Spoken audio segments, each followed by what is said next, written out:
来关心前海基会董事长郑文灿，被人指控伫咧做桃园市长的期间有收人的钱，昨第三届开羁押庭裁定收押。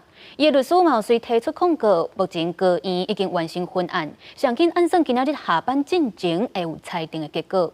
另外，共案涉嫌污洗大肃前主管杨兆林，原底嘛以1000万交保候团，即嘛检方控告成功有召开第二届羁押庭，不过拄则结果出来，有关是维持原来裁定。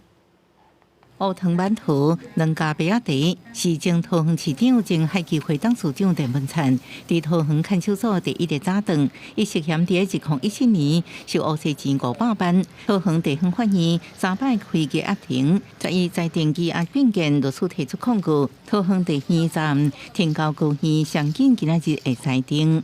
没有新的进度，谢谢谢谢。他今天有吃早餐了吗？我不知道。他状况如何？都很好，都很好。对抗告结果会有信心吗？谢谢。